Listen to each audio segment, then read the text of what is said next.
History is packed with secrets, but the most powerful secrets are the ones that were never meant to be found. For centuries, wars have been won and lost.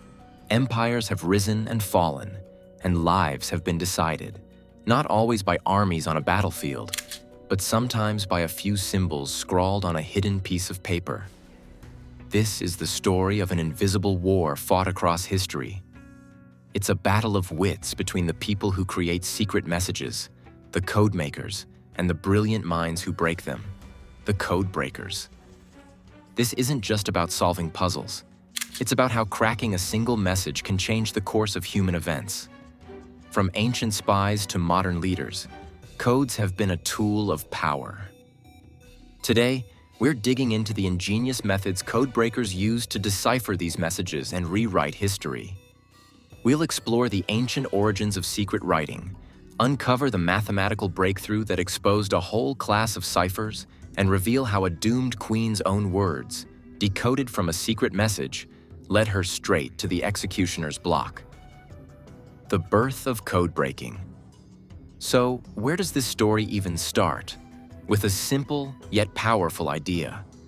For much of early history, if you wanted to send a secret, you didn't scramble the message, you hid its very existence. This is called steganography. The Greek historian Herodotus tells one famous and pretty gruesome story. A Greek tyrant named Histories wanted to spark a revolt against the Persians. To get the message to his co-conspirator, he took a trusted slave, shaved his head, and had the instructions tattooed onto his scalp. Once the hair grew back, the man was sent off. The message was perfectly hidden in plain sight. Other methods were a little less extreme, like using invisible inks made from milk or lemon juice that only appeared when you heated them. But hiding messages has a fatal flaw. If your messenger gets caught or the method is discovered, the secret is out. A better solution was needed. So, instead of hiding the existence of the message, people started scrambling the message itself. This is cryptography. One of the earliest and most famous methods was the Caesar cipher, used by Julius Caesar himself for his military communications. The idea is simple. You shift every letter in the alphabet by a fixed number. For example, with a shift of 3, A becomes D, B becomes E, and so on. To an outsider, the message "attack at dawn" looks like gibberish. DWWWDFNDWGDZQ. Of course, Caesar was writing in Latin, but you get the idea. The Queen and the Codebreaker. Fast forward to the 16th century, and the stakes of this arms race had become a matter of life and death. Our next story is a real-life espionage thriller, where a queen's fate hung on the strength of her cipher. In 1586, Mary, Queen of Scots, had been imprisoned in England for nearly 20 years. As a Catholic with a strong claim to the English throne, she was a constant threat to her Protestant cousin, Queen Elizabeth I. From her prison, Mary was desperately trying to communicate with her supporters to plot an overthrow of Elizabeth. Her life depended on her messages staying secret. The system she used was a big step up from the simple Caesar cipher. It was a nomenclator cipher, which combined a substitution alphabet with a codebook of symbols for common words and names.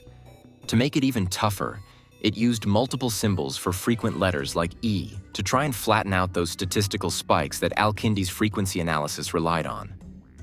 The messages were smuggled in and out of her prison in hollowed-out beer barrel bungs. Mary was confident her communications were secure. She was dead wrong. Every single word was being intercepted and read by Queen Elizabeth's spy master, Sir Francis Walsingham, who ran one of the most sophisticated intelligence networks in Europe. The key player on Walsingham's team was a man named Thomas Philippes, a brilliant linguist and cryptanalyst. Philippes was handed the intercepted letters and tasked with breaking the code. Even though Mary's cipher was complex, it wasn't perfect. Philippes had a crucial advantage: a ton of intercepted messages. With enough text, even a nomenclator cipher starts to show its patterns. Certain symbols, though varied, still appeared in contexts that suggested they were common letters. The codebook part was vulnerable to good old-fashioned guesswork. Repeated symbols probably stood for key names like Babington or Elizabeth. Through painstaking analysis, Felipe's began to map the symbols to their real meanings. The breakthrough came with a letter from a young Catholic nobleman named Anthony Babington, outlining a plot to assassinate Queen Elizabeth. Walsingham and Felipe's intercepted it, deciphered it, and saw their chance. But instead of arresting everyone, they let the message go on to Mary. They needed proof that she was in on it. Mary got the letter and, in a fatal move, replied. She dictated her response, which her secretary encrypted. In that letter, Mary gave her consent to the assassination plot. Felipe's intercepted the reply and deciphered it. This was the smoking gun. To seal the deal, Felipe's allegedly even forged a postscript in Mary's own cipher, asking Babington for the names of the other conspirators. At her trial, the deciphered letters were presented as undeniable evidence of treason. Mary's secret messages, which she thought were her path to freedom, had become her death warrant. She was executed in February 1587, a dramatic reminder that code-breaking could now topple a monarch. The unbreakable cipher. After Mary's fall, it was clear that codemakers needed something new. This led to the age of polyalphabetic ciphers, designed specifically to beat frequency analysis. The most famous was the Vigenère cipher. Though its origins trace back to Giovan Battista Belasso in the mid-16th century, it was later misattributed to Blaise de Vigenère. For a long time, it earned the nickname Le Chiffre Indéchiffrable, the indecipherable cipher. Here's how it worked. Instead of shifting the alphabet by one fixed number like the Caesar cipher, the Vigenère used a keyword to change the shift for every single letter. If your keyword was key, you'd encrypt the first letter of your message using the K shift, the second letter using the E shift, the third with the Y shift, and then repeat the pattern. The same letter in your original message, like an E, would be encrypted into a different letter each time it appeared. This completely destroyed the statistical patterns that codebreakers like Felipe's relied on. For centuries, the Vigenère cipher was considered the gold standard. It was used by generals, diplomats, and secret societies, all confident that their messages were unreadable. It seemed the codebreakers had finally met their match. The man who finally cracked the unbreakable cipher was one of the 19th century's most brilliant and eccentric minds, Charles Babbage. Though we know him today as the father of the computer, Babbage loved a good intellectual puzzle. Around 1854, he turned his attention to the Vigenère. Babbage's aha moment came when he recognized the cipher's one subtle weakness: the repeating keyword. He realized that if a keyword is, say, 5 letters long, then every 5th letter in the secret message is encrypted using the same shift. The ciphertext wasn't one unbreakable stream, but 5 separate Caesar ciphers all woven together. The first challenge was just figuring out the length of the keyword.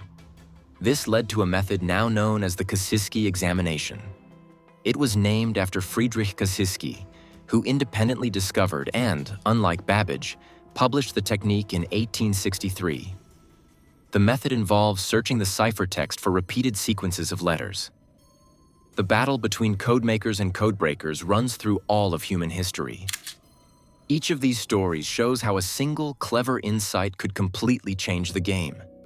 What do you think is the most ingenious code-breaking feat in history? Let us know in the comments below.